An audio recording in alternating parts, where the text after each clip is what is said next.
Sa gitna ng mainit na kontrobersiya sa Itbulaga at sa Senado, isang malaking pagbubunyag ang naganap na nagpagulat sa buong showbiz industry.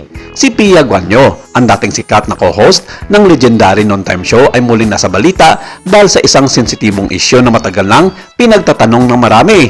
Ayon sa mga mapagkakatiwalaang source, inamin ni Pia ang tungkol sa isang anak umano na konektado kay Tito Sen na nagdulot ng malalim na emosyon at tanong sa kanyang buhay at karera. Ang kwento ay nagsimula noong panahon kung kailan si Pia ay insang sa pinakmaliwanag na bituin sa Itbulaga. Bilang isang talentadong host, naging bahagi siya ng pamilya ng Soto sa loob ng maraming taon. Si Tito Soto, ang kilalang senador at respected figure sa industriya, ay madalas na nakikita sa tabi ng kanyang mga kapatid tulad ni Vic Soto. Ngunit sa likod ng mga ngiti at tawanan sa set, may mga lihim na unti-unting lumalabas sa ngayon. Ayon sa isang malapit na kaibigan ni Pia na nagsalita sa kondisyon na hindi ipapangalanan sa publiko, matagal lang may pinagdadaanan si Pia. Ang pag-alis niya sa Itbulaga noong 2021 ay hindi lang basta personal reasons. May mas malalim na dahilan na konektado sa pamilya Soto. Ang pagbubunyag tungkol sa anak o mano ay naganap sa isang pribadong usapan na biglang naging viral sa social media. Maraming mga netizens ang nag-react na may pagtataka at suporta kay Pia. Detalyado pa, sinabi ng source na ang relasyon o connection ay nag-iwan ng malalaking epekto sa buhay ni Pia Guanyo. Si Pia ay isang malakas na babae, pero ang ganitong uri ng sitwasyon ay nagpapahirap sa kanya bilang ina at profesional. Dagdag pa nito, sa kabila ng lahat, patuloy na sumusuporta si Pia sa kanyang mga anak at karir sa Net25 kung saan siya ngayon ay host ng Kada Umaga.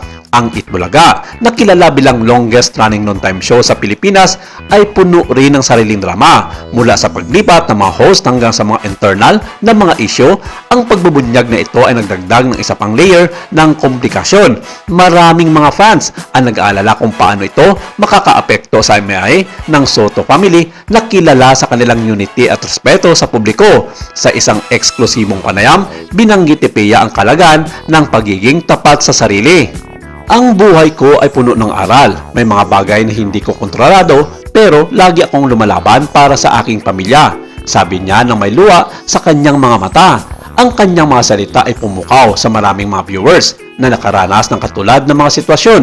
Higit pa rito ang mga detalye tungkol sa anak umano ay nagdulot ng serye ng mga tanong. Sino ang tunay na ama? Paano ito nakakaapekto sa relasyon ni Pia sa mga Soto brothers?